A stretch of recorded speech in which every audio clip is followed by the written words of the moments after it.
Всім вітання! Ви на каналі Cat Branch. Мене звати Катерина.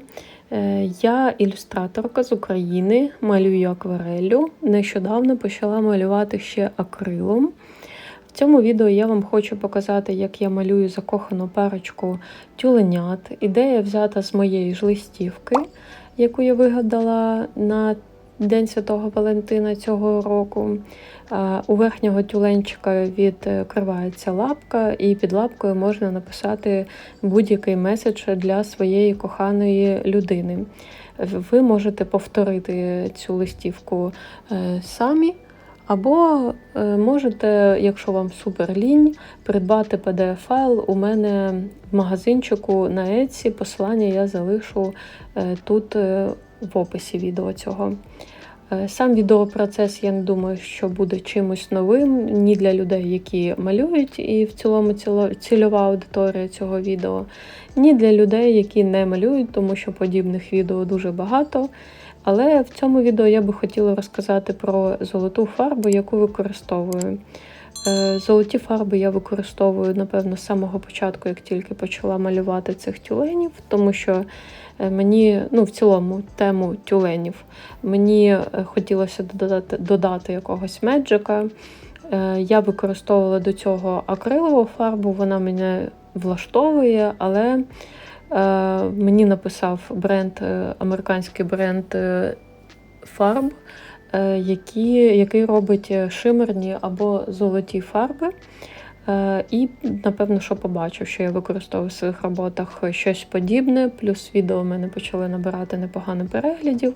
Вони мені написали, чи не хочу я спробувати. Звісно, я погодилася, що хочу спробувати. Надіслали вони мені невеличкий кювет золотої фарби. Можу сказати, що дійсно вона виглядає як рідке золото або поталь. Трошечки вона береться до рук, але акварельні роботи, вони не предназначені для того, щоб їх якось терти. І в цілому краще акварельні роботи кидати під скло, в раму, щоб не було дуже багато, не було доступу пилюки, вологи якоїсь.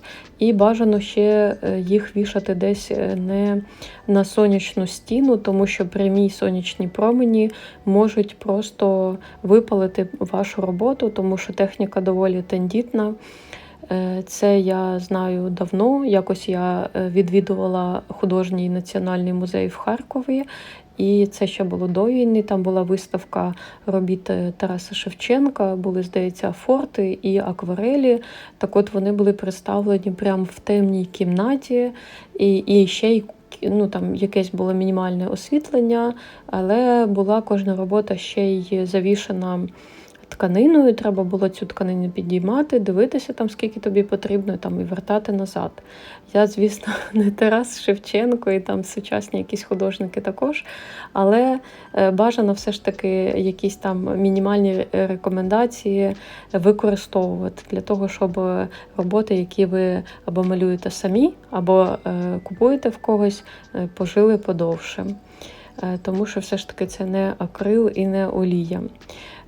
Ось такі тюлені в мене вийшли, тепер залишилась справа за зірочками. Ось так виглядає ця фарба, вона дійсно виглядає як запечене золото.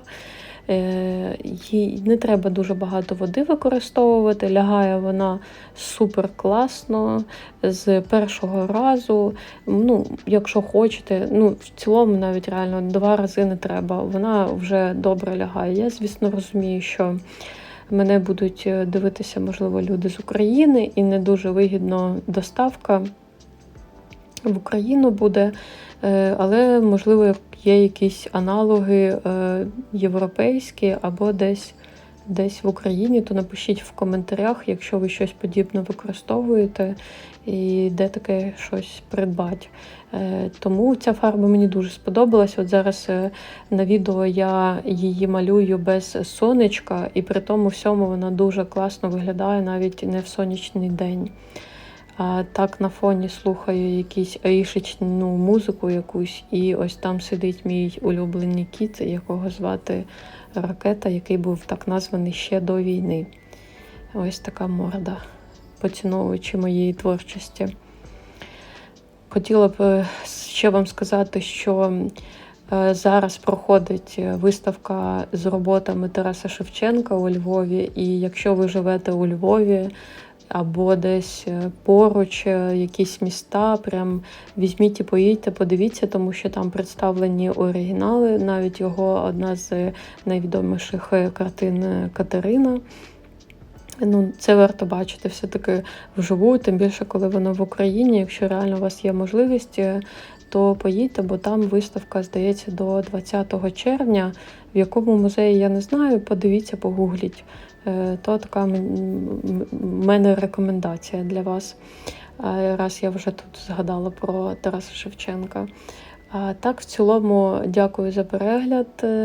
Пам'ятаємо, завдяки кому ми можемо робити подібні відео, дивитися, створювати, тому не зупиняємося донатити. Також дякую, що подивилися це відео. Якщо подивились його аж сюди, напишіть, будь ласка, якийсь коментар для просування або скиньте комусь із своїх знайомих художників, не художників. Буду сильно вдячна. І наостанок ось вам ще таких котиків напишіть, хто вам сподобався більше. Па-па!